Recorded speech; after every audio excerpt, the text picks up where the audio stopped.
اللہ تعالیٰ کی شان، اتنی برکت اس کی ہم نے اپنی زندگی میں دیکھی ہے، اتنی برکت دیکھی ہے کہ الفاظ میں بیان ہی نہیں کر سکتے۔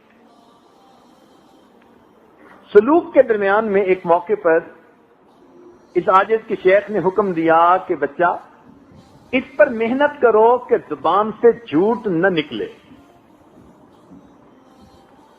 ہم نے اس کو معمولی بات سمجھا کہ ٹھیک ہے، آج سے ہم نے سن لیا، اب ہم جھوٹ نہیں بولیں گے۔ اوہو، اتنا مشکل یہ کام دیکھا، اتنا مشکل کام دیکھا، زبان سے جھوٹ نکل جاتا۔ ایسے ہی نہیں بیٹھے ہوئے جھوٹ نکلے گا، جب تھوڑی سی کہیں غلطی ہوئی، سستی ہوئی، کوتاہی ہوئی، شرمندگی برداشت کرنی پڑے گی، استاد ڈانٹ ٹپٹ کرے گا، اب ایسے موقعوں پہ خود بخود اس کو بہانے لوگ کہتے ہیں، ہوتا سیدھا سیدھا جھوٹ ہے۔ یاد رکھنا، جھوٹ جتنا تیزی سے بھاگے، سچ ہمیشہ اس کو جا کے پکڑ لیتا ہے۔ سچ کے فائدوں میں سے ایک فائدہ یہ ہے کہ بندے کو یہ نہیں یاد رکھنا پڑتا کہ میں نے کیا کہا تھا۔ سچ سچ ہے۔ آپ کو نظر آئے گا کہ سچ بولنے میں نقصان ہے، مگر کبھی ایسا نہیں ہوگا۔ اللہ تعالیٰ سچوں سے محبت کرتے ہیں، وہ کبھی سچے انسان کو دنیا کے اندر رسوا نہیں ہونے دیتے۔ توجہ فرمائیے،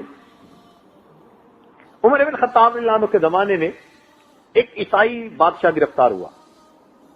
اس نے مسلمانوں کے خلاف اتنا کچھ کیا تھا کہ اس کا وجود تو ایک لمحہ کے لیے بھی برداشت نہیں تھا۔ ہر بندہ چاہتا تھا اس کو تو قتل ہی کر دیا جائے۔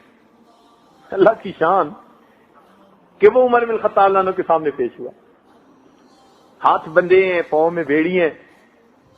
عمر بن خطاب رضی اللہ عنہ بڑے اس پہ غصے تھے۔ آپ نے بھی جلاد کو حکم دیا کہ اس کا سر قلم کر دیا جائے۔ اس نے کہا کہ جی مسلمان تو بڑے رحیم ہوتے ہیں، تو کیا موت سے پہلے میری کوئی خواہش پوری ہو سکتی ہے؟ بتاؤ بھائی۔ اس نے کہا ایک پیالہ پانی چاہیے۔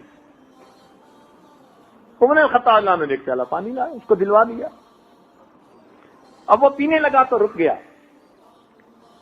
کہتے جی خوف اتنا ہے جلاد کا کہ وہ میری گردن اڑائے گا کہ مجھے ڈر ہے کہ میں جس وقت پانی پی رہا ہوں گا کہیں وہ مجھ پہ تلوار کا وار نہ کر دے، تو مجھ سے پانی نہیں پیا جاتا۔ عمر خطاب نے فرمایا بھائی تم تسلی رکھو، جب تک تم یہ پانی پی نہیں لیتے تمہیں قتل نہیں کیا جائے گا۔ جب یہ الفاظ اس نے سنے، وہ بھی بادشاہ تھا، اس نے وہ پیالہ پانی کا زمین پہ گرا دیا۔ کہتے جناب آپ کی کمٹمنٹ کہ جب تک آپ پانی نہیں پی لیں گے آپ کو قتل نہیں کیا جائے گا۔ اب یہ پانی میں نہیں پی سکتا۔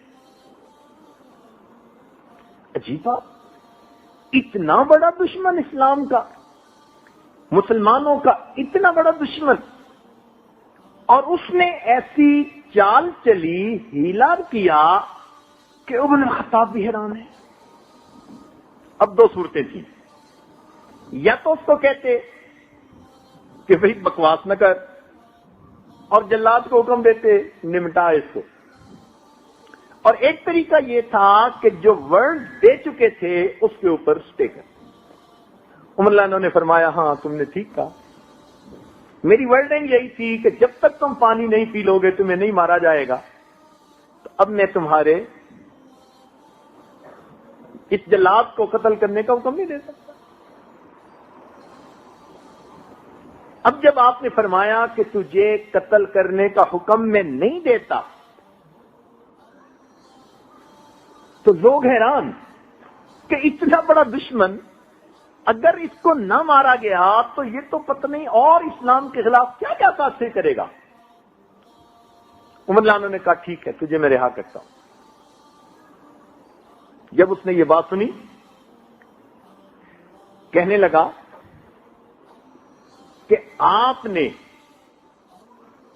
ثابت کر دیا کہ مسلمان ہر حال میں سچا ہوتا ہے میں آپ کے اس عمل سے اتنا متاثر ہوا کہ کلمہ پڑھ کر مسلمان ہونے کا اعلان کرتا۔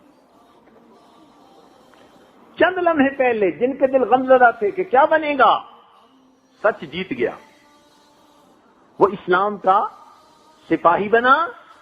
اتنا سمجھدار بندہ تھا، کتابوں میں لکھا ہے کہ عمر بن الخطاب لانو اس سے امور خلافت میں مشورے کیا کرتے تھے۔ مفتی لطف اللہ سہارنپوری رحمۃ اللہ علیہ گھر کی عورتوں کے ساتھ شادی میں کہیں شرکت کے لیے جا رہے ہیں، رستے میں ایک جگہ ڈاکوؤں نے گھیر لیا۔ حضرت پہچان گئے کہ یہ مال سمیٹیں گے۔ حضرت نے کہا دیکھو بھائی پردے دار عورتیں ہیں، تمہیں مال چاہیے، ان کی عزت خراب نہ کرو، ان کو بے پردہ نہ کرو، ہمارے پاس جو کچھ دیور ہے ہم سب تمہیں خود دے دیتے۔ نیک لوگوں کی نظر میں عزت قیمتی ہوتی ہے، مال کی کیا حیثیت ہوتی ہے۔ انہوں نے کہا ٹھیک ہے۔ آپ نے عورتوں سے کہا کہ جو زیور ہے سب اتار کے دے دو۔ عورتوں نے سب اپنے زیورات اتار کے ایک رومال میں باندھ کے اس کو دے دی، بھئی یہ لے جاؤ،